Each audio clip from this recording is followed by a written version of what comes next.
It's the e-commerce master plan podcast. Here to help you solve your marketing problems and grow your e-commerce business. Cutting through the hype to bring you inspiration and advice from the e-commerce sector and beyond. Here's your host, Chloe Thomas. Hello and welcome to this episode of the e-commerce master plan podcast, our last one of 2020. I'm Chloe Thomas, the creator and host of this award-winning show, now multi-award winning, I have to say. And it's my aim in every episode to help you find ways to improve your e-commerce business. Stay tuned right to the end of this episode to find out what we've got coming up for you in 2021 to help you improve your business. Now, we've seen some amazing growth stats on the podcast this year, including listeners in the US are up 250%. In the UK, our listeners are up 401%. And in Australia, the biggest growth of all, we have listeners up 526%. It's so cool to see those numbers and to see how many more people we've helped this year than we did in 2019. So thank you, each and every one of you, for tuning in, whether this is the first episode you've listened to or the 300th. I create this show each week to help you.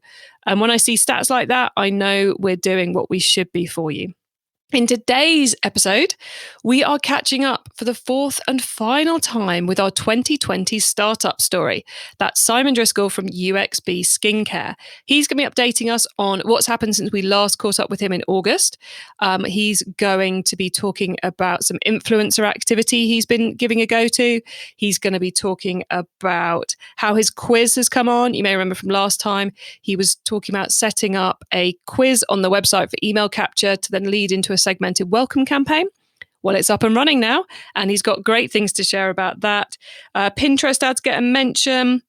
He also recaps us on the key lessons he's learned this year and what his philosophy as well as his key actions are for the coming year. So it's our last catch up with Simon for our 2020 startup story.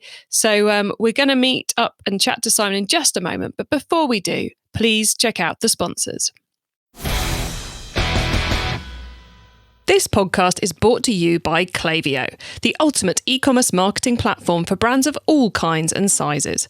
Whether you're an entrepreneur just starting out or you're part of a marketing team at a multinational brand, Klaviyo will give you everything you need to create memorable marketing moments, building customer relationships that keep shoppers coming back time and time again. Get started with a free account today. Visit klaviyo.com/masterplan. That's KLAVIYO.com/masterplan.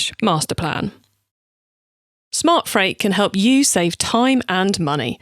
Smart shipping parcels and pallets through Smart Freight's carrier management platform allows you to consolidate your outbound logistics onto one platform.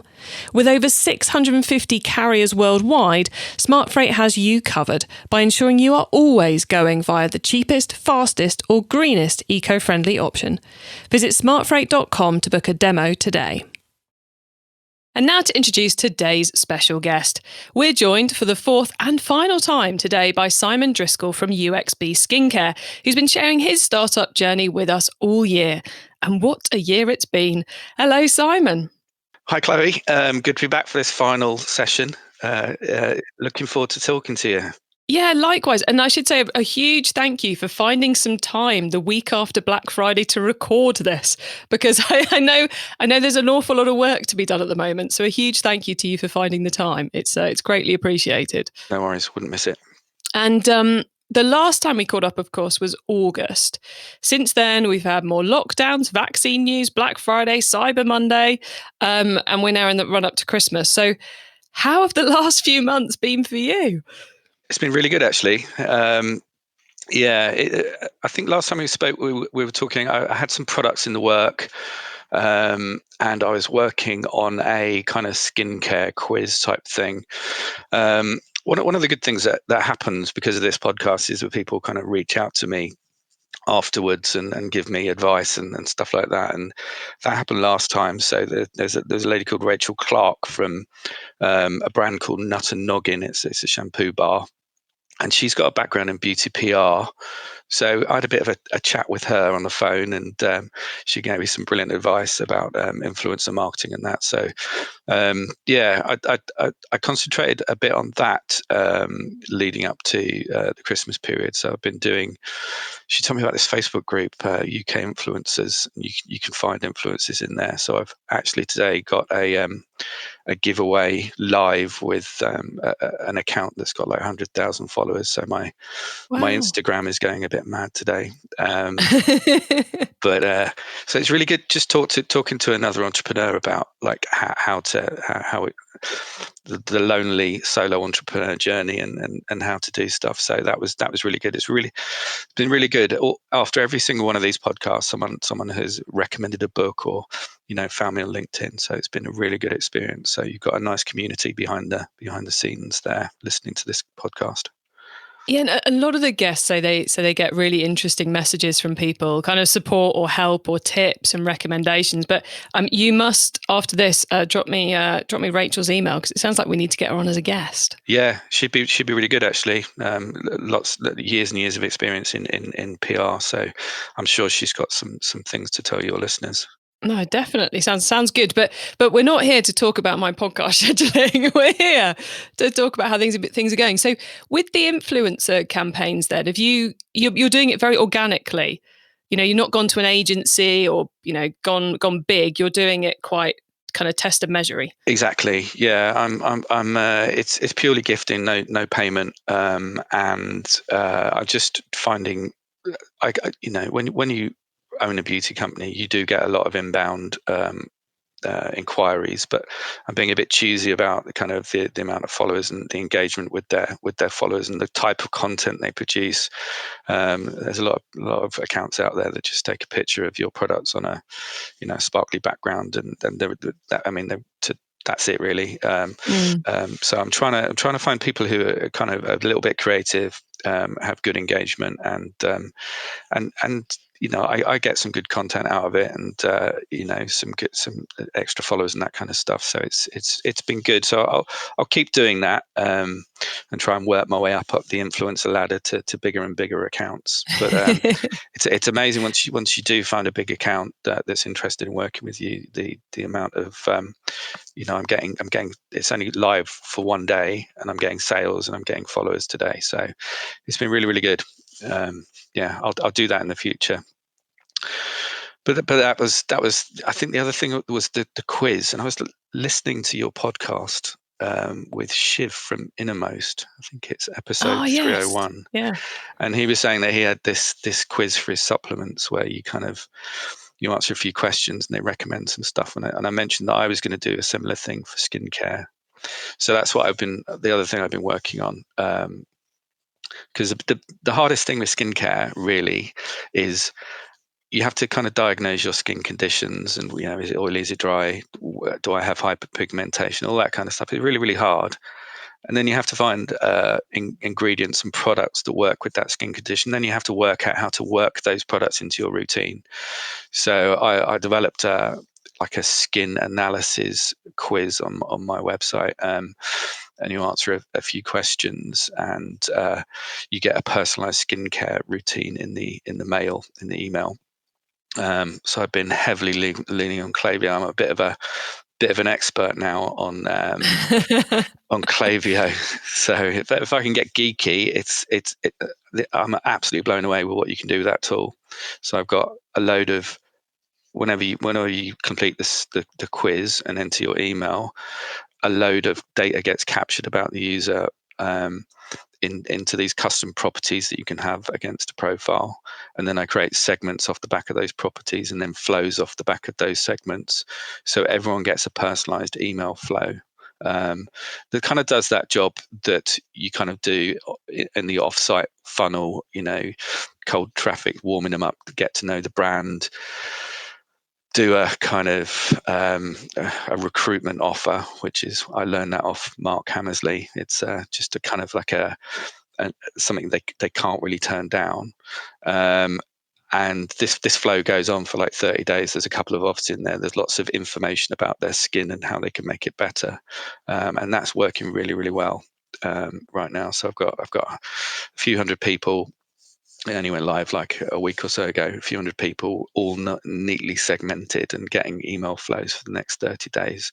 So that's kind of like my biggest win. You know, in the downtime I've had over the summer and autumn, I put quite a lot of work into that side of things. Because it's one of those things where everyone goes, oh yeah, that sounds great. Then you get the whiteboard out and you kind of draw it on a whiteboard, and that might take you an afternoon to get right. And then the work begins. Yeah. Because there's a lot, getting the quiz set up right is quite a bit of focus and all the rest of it. And then you've got to create the content, because unless you give them something personalized, you know, that reflects the answers they've given, it's challenging. So have you, with your quiz, gone, this is kind of the ultimate quiz I could build, and built that? Or have you done kind of a minimum viable product option with an improvement later? Yeah, I mean, it's sort of in the middle there. I am a bit of a, one of my weaknesses, well, many weaknesses, but one of them is that I do tend to go a little bit beyond the MVP, but it's not overly complicated. There's like 15 questions, and there's 3 main flows and little offshoots. I think I could build on it in the future. It seems to be working, but yeah, my weakness is that I do tend to go a little bit beyond the MVP. So it's sort of in the middle. It's not all bells and whistles, but it's you do get a lot of value in there. It took me ages to write the content for this. And all the variations and stuff like that. So it's not for the faint-hearted, but it's a selling system now. It'll just keep plugging away. So that's the thing, isn't it? Now it's up and running. You can leave it there for 3 or 4 months, and then go back and go, right, what are they reacting to the most? What should I move up the flow, move down the flow? Where's there, and it's kind of, if you find out that one of those 3 flows has 50% of all your traffic in it, then that's the one to segment further, not the one that's only getting 10% of your signups into it. So it becomes and then of course you can use that for product dev and other areas. So it actually kind of becomes a research tool too. Exactly, because I've got 6 new products in the work that are launching next year, and they're targeted at these kind of skin conditions. So I mean, I've already got, I can tell that there's more people with dry skin than oily skin. There's lots of people with hyperpigmentation, not a lot of people with scarring, that kind of thing. So it's brilliant. It's a brilliant, as you say, a brilliant source of data for addressing people's concerns. And I did test Pinterest traffic a while back, and it was cheap, but didn't convert for me. But I'm sending Pinterest traffic to this, and it's converting really, really well, actually. So it's kind of pennies per email capture, and the emails that go out, some of them have affiliate links in, so that's kind of paying for some of the advertising costs as well. So it's I wish I'd done it a bit sooner, to be honest. Oh, nice. There's a couple of things I want to pick up in there. So we'll come back to the affiliate links for those who are going, whoa, what? We'll come back to that in a moment, I promise. But first off, you said about how you tried Pinterest ads in the past, but I'm guessing you were sending to product? Yeah. Yeah. And that, because it is often the case that with Pinterest ads, people are searching for information. So if you can take them from the ad to some information, then you can sell to them afterwards. But you kind of have to do that 2-step piece. So it logically makes sense that the quiz would work really well on Pinterest. Yeah, no, I didn't know that. I just tried it. I just put 50 quid behind some pins, and I was amazed by the amount of traffic you can get for the money.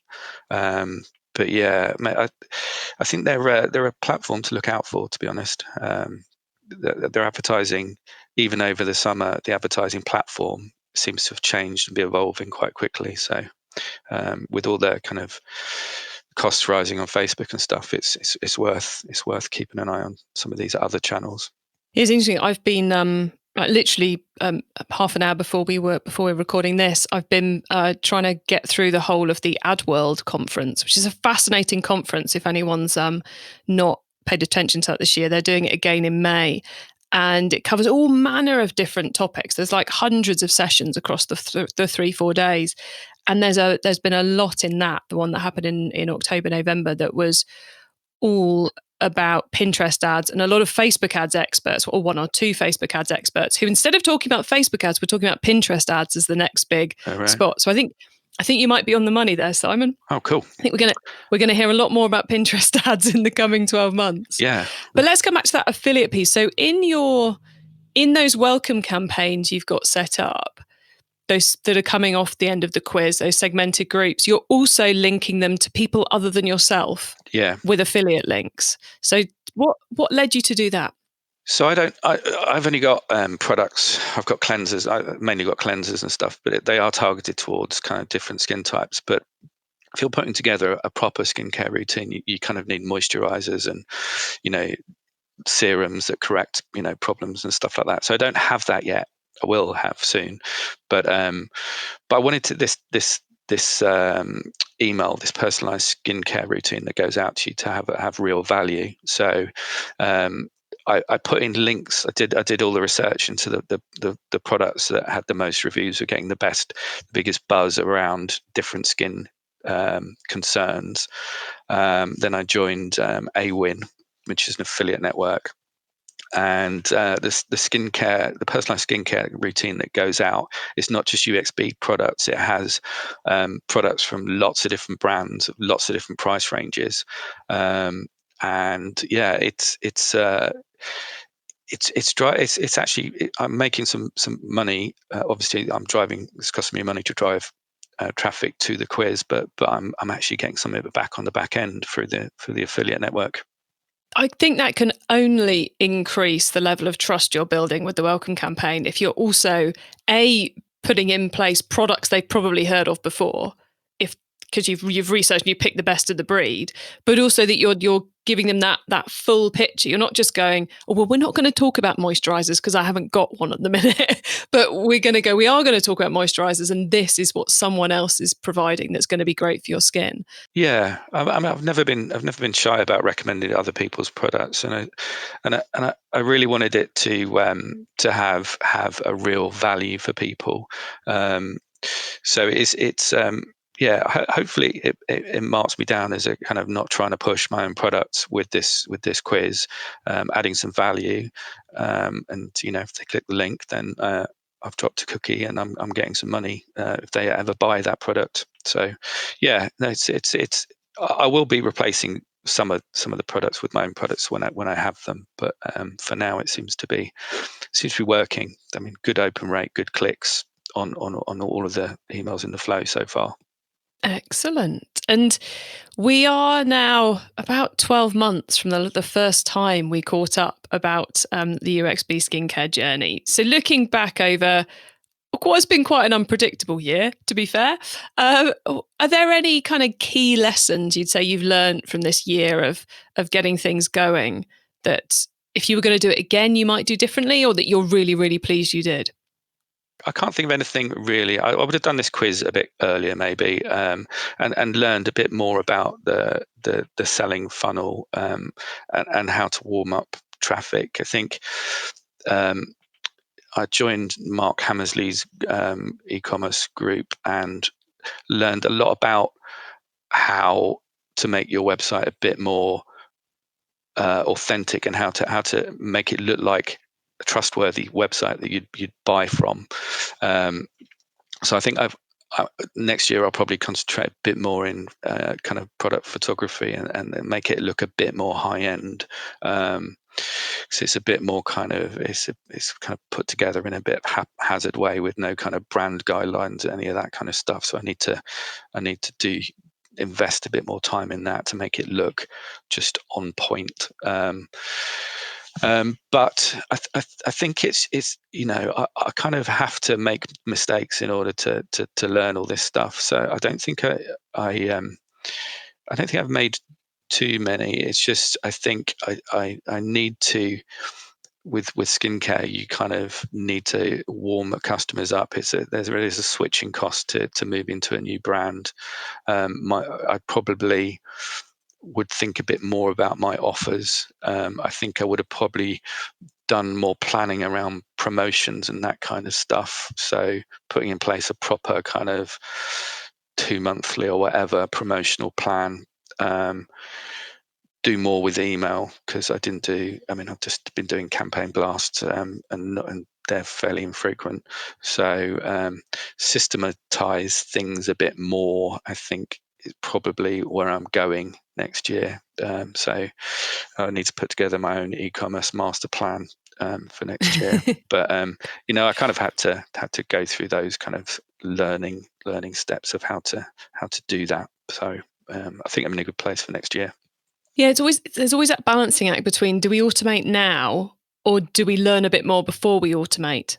Because you have to learn what you want to automate and how you want to automate it a lot of the time before you can actually do it, which is always a bit of a tipping point. Yeah, you're right. I mean, because some of these things you invest a lot of time in the automation, and you literally don't know it's going to work. But if you catch yourself doing things too often, then you should really spend some time in automation. Yeah, definitely. But more of that to come. Yeah, definitely. And talking more of that to come, anything key that we should watch out for you doing on the radar next year?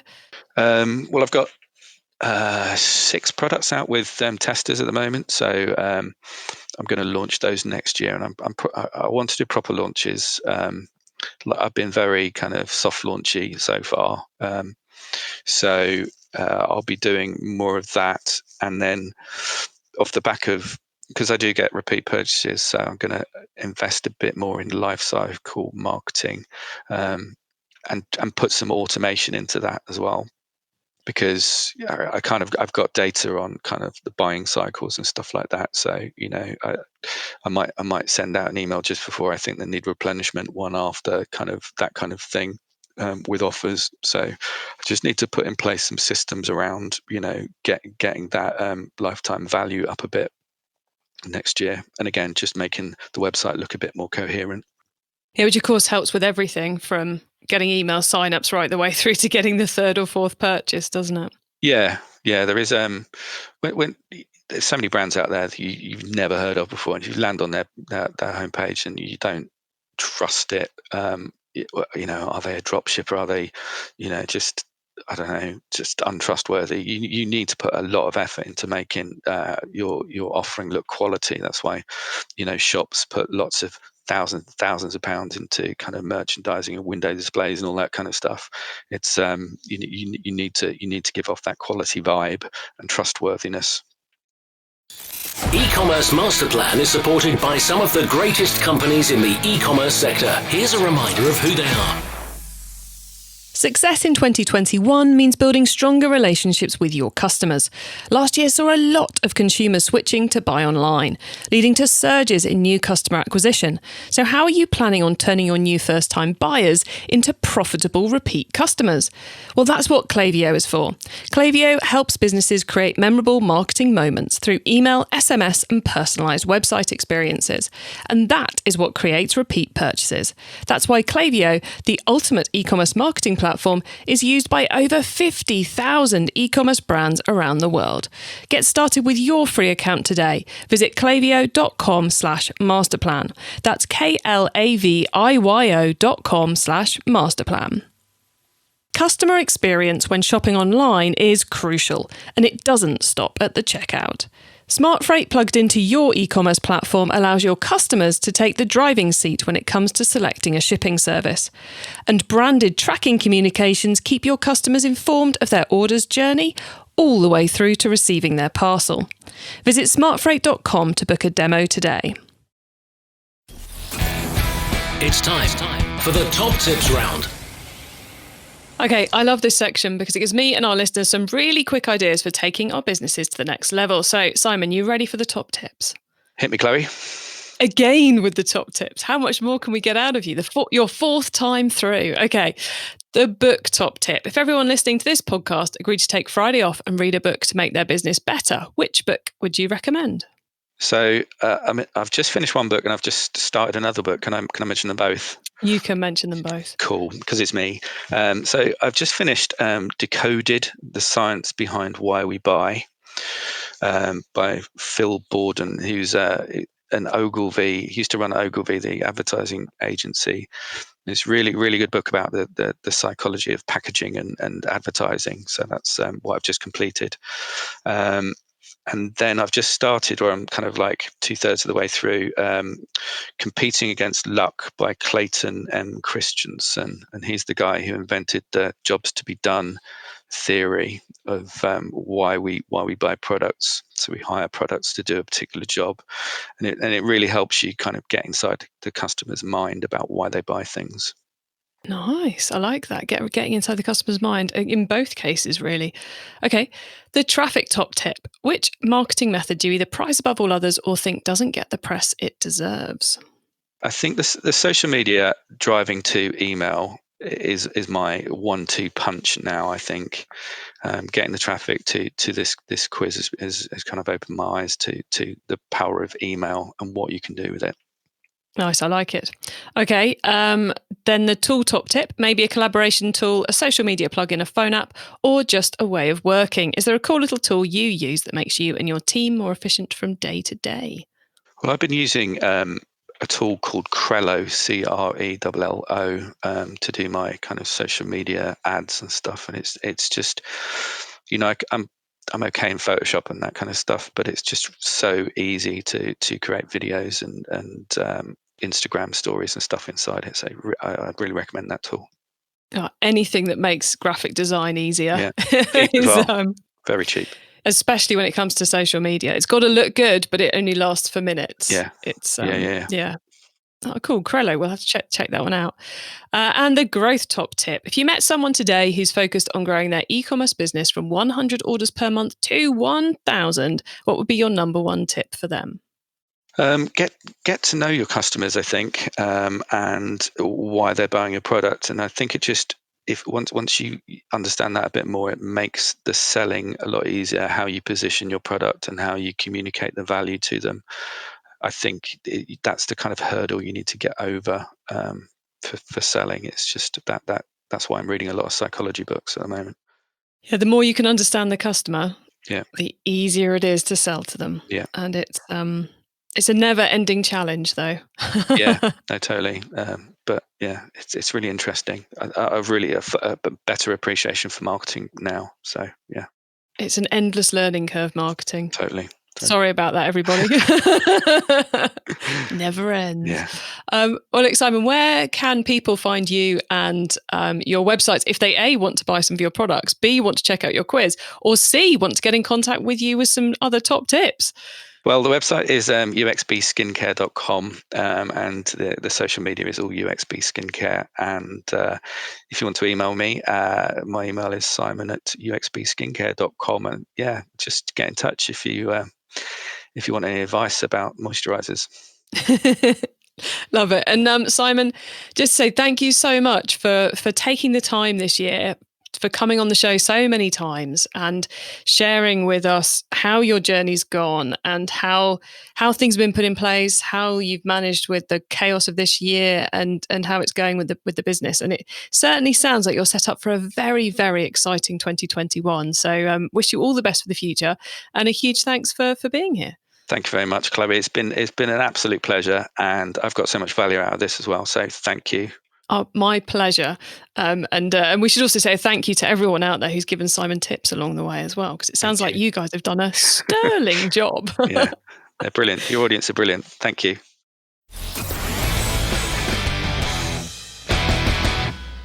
And Simon's right. You are all awesome. It's great how you help each other out, and it's really good to hear how you're getting on and how these podcasts are helping you too. Well, look, if you would like to get your hands even on the notes from today's show, including the top tips, what Simon was saying about influencer marketing, his tips around the quiz, and everything else, then head over to ecommercemasterplan.com/podcast, where you'll see a link to this show. There, you can also add yourself to our email list so you don't miss out on any of the other things I share to help you improve your business, because there's lots of stuff non-podcast related that we share in the email newsletter each week. Now, if you want to hear the whole of Simon's journey this year, and why wouldn't you? It's episodes 255, 273, and 288. We put links to those in the show notes that you'll find on the website. And if you're listening on Apple, Spotify, etc., they should also be in the notes you can see right there in your podcast apps. Make it really easy for you to go and listen to them. Next year, we're going to have a new startup journey for you. We will be following Luke Carthy as he launches a new business, Afro Drops. And now by day, some of you may know he's an SEO and CRO specialist. He's been on the Keep Optimizing podcast. And so it's going to be particularly interesting to see how he does it. He helps so many people grow their own e-commerce businesses. How he grows his is going to be really interesting. That's going to be kicking off in February, because in January, we are, yet again, I think it's the 4th year running now, we are going to be running our e-commerce growth series sponsored by Klaviyo. That means you are going to get 2 episodes a week throughout January. So put that in your diary now. Every Monday in January and every Thursday in January, we are bringing you an episode of the e-commerce master plan podcast. Each of those episodes has been handpicked by me to help you plot your route to success in 2021. Stories we are going to be sharing include creating exponential growth by fully embracing sustainability in the circular economy. Oh yes, you can create that much growth by going green. We're going to be talking about how to approach doubling each year. So if you want to double your sales each year, what does that actually mean? Marketing tactics to drive 1,000+% growth. If you thought doubling was hard, wait for 1,000+% growth. We're going to be talking about using marketplaces to reduce your risk by giving you more routes to market. We're going to talk about dealing with the key challenges you'll face to move from 500,000 a year to 1 million a year in sales, because there's some real big tipping points you're going to come across there. Plus, we're going to be hearing from our experts. We've got 2 expert episodes. That's when I get lots of people on to give you their opinion. I know how much you love those episodes. And they're going to be talking about, in the first episode, they're going to talk about what we learned in 2020. Get ready for some interesting answers there. And then they're going to be sharing their top tips for 2021 growth at the end of the month. So there's lots coming up. Put those dates in your diary. Every Monday in January, every Thursday in January, you're going to get a new episode of the e-commerce master plan podcast. Well, look, thank you for putting those dates in your diary. And thank you for tuning into this and every episode of the e-commerce master plan podcast. I bring you a new interview every week because I want to inspire and help as many e-commerce business owners as possible to succeed and thrive with their business. So please do tell any of the other e-commerce business owners you know, because I would love to help them too. Have a great week. Have a lovely new year and keep optimizing. Thank you for listening to the e-commerce master plan podcast. Find out more at ecommercemasterplan.com/podcast.